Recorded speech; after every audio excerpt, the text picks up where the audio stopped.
여러분, 이창용 이러면요, 지금 IMF 그러니까 국제통화기금에서 일하고 있는 한국 사람입니다. 서울대 교수여셨죠. 그리고 지금 현재는 아시아 태평양 담당 국장을 맡고 있습니다. 나름대로 경제에는 그야말로 세계적인 석학이라고 이야기할 수 있는 분이라는 거죠. 경제를 전공했기도 하고 또 아시아 태평양을 책임지고 있는 국장이라고 이야기할 정도면 이분의 말은 신빙성이 있는 거예요. 신빙성. 신뢰도도 굉장히 뛰어나고 말입니다.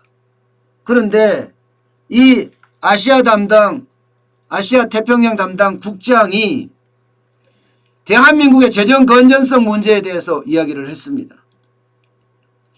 GDP 대비 국내 총생산 대비 국가 부채 비율이 40% 수준이다. 그래서 여력이 낮다. 여력이 있다. 그렇다고 해서 팍팍 써서는 안 된다. 이렇게 말하는 사람은 굉장히 무책임한 사람이다. 이렇게까지 힐난했습니다. 힐난. 아마 이게 힐난이라는 게 가까울 거예요.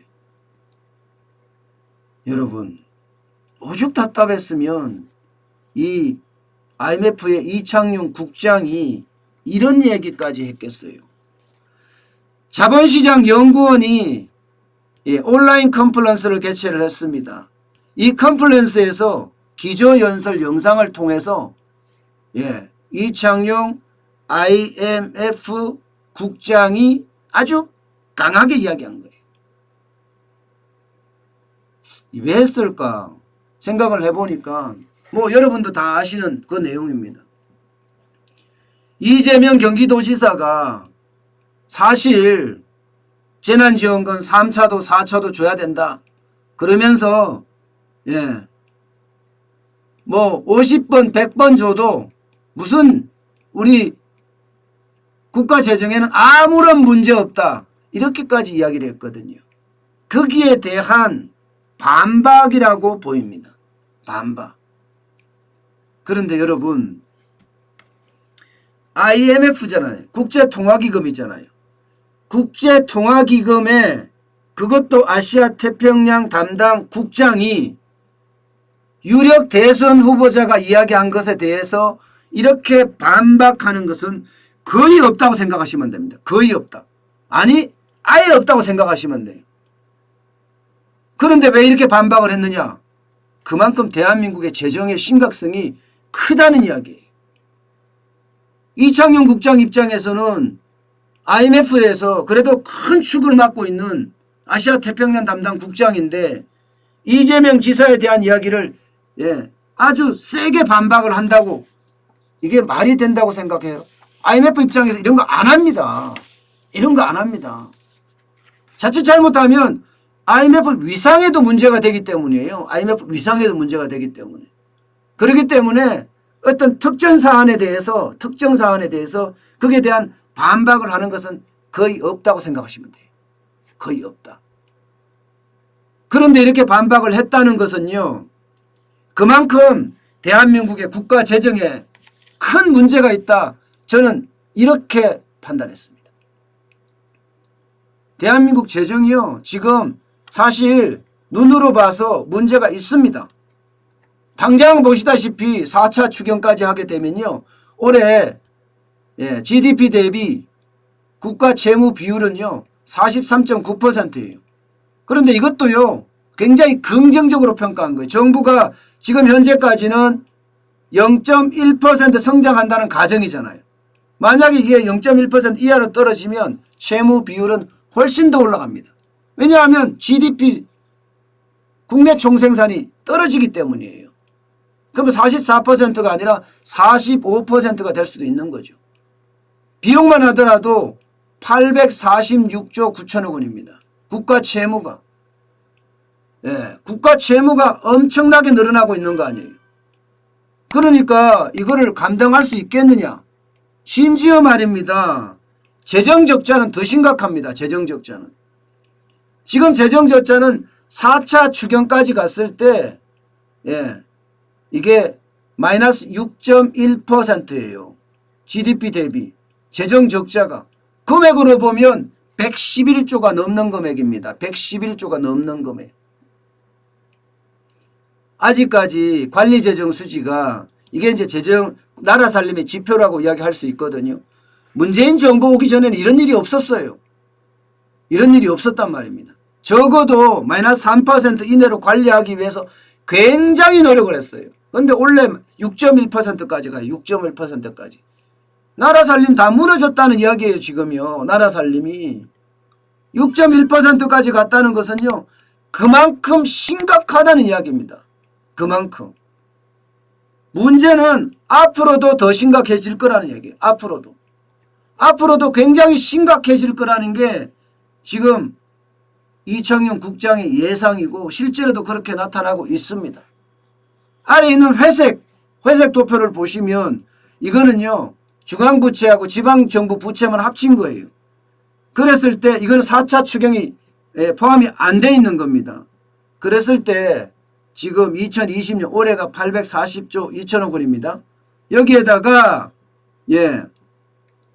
2021년에는 더 늘어나죠. 그래서 2024년에 가면 58.3%까지 계속 늘어난다는 거예요. 물론 여기는 이것만 따져서는 안 된다. 공공기관의 부채와 공기업의 부채까지 다 따지는 게 맞다. 이게 일반적으로 IMF의 기준이잖아요. 그러면 대한민국은 지금 부채의 늪에 빠졌다. 이렇게 이야기할 수가 있습니다. 앞으로 부채의 늪에 빠질 가능성도 굉장히 커졌고요. 그러니까 IMF의 이창용 국장이 아주 특별한 나라에 대해서 이렇게 이야기를 했다는 이야기. 사실 이렇게 하면 안 되거든요. 안 되는데도 불구하고 이렇게 했다는 것은 그만큼 걱정이 된다. 이런 이야기. 그러면서요. 재정준칙 도입해라. 재정준칙. 전 세계 기준으로 보면 IMF도 이걸 가지고 있거든요. 2015년 기준이긴 하지만 대부분의 나라가 법으로 돈을 못 쓰게 막아놨습니다. 법으로. 한 해에 쓸 수 있는 돈의 기준을 딱 정해놨습니다. 심지어 말레이시아, 헝가리, 세르비아, 에콰도르, 슬로베니아, 몽골까지도 이렇게 정해놨을 정도인데 대한민국이 무슨 통배짱으로 재정 준칙도 법으로 정해놓지 않고 마구마구 퍼쓴단 말입니까? 선진국들도 다 정해놨어요. 60기업이 지금 60%가 선진국입니다. 프랑스나 핀란드나 독일이나 그리스, 이탈리아, 네덜란드, 룩셈부르크까지 말입니다. 참 답답하죠, 여러분. 저는 이거는 책임방기라고 생각이 들어요. 한 나라의 지도자면 이게 국간이 어떻게 되는지 이 부분에 대해서도 분명히 저는 해야 된다고 생각을 해요. 분명히. 나라 국간을 내 마음대로 퍼쓰는 거, 이거는요, 도대체 어느 나라에 있나요? 나라 국간을 내 마음대로 퍼쓰는 거 말입니다. 아니, 통신비도 그래요. 통신비 2만 원도 여러분도 아시잖아요. 이낙연 더불어민주당 대표가 전 국민에게 줬으면 좋겠다 이랬더니 대통령이 그 자리에서 네 그렇게 하시죠 이랬잖아요. 그거 누구 돈인데요? 누구 돈인데 마음대로 그렇게 써나요? 돈이 9,300억 원이에요. 9,300억 원.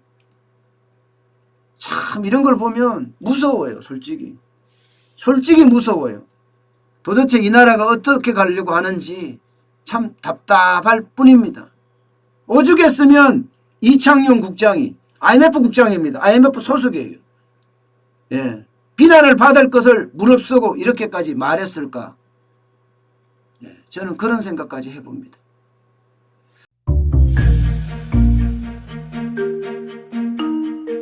세종대왕과 샤넬 넘버5 벤츠 자동차의 최고급 기종인 마이바흐의 공통점을 아시나요?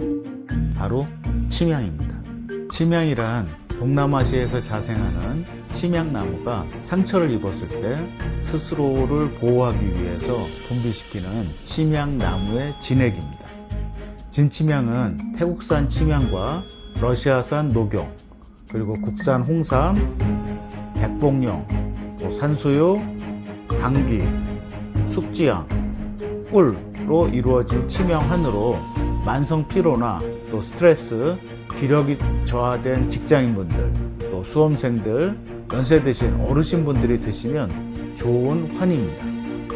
진치명 여러분들께 자신있게 권해드립니다.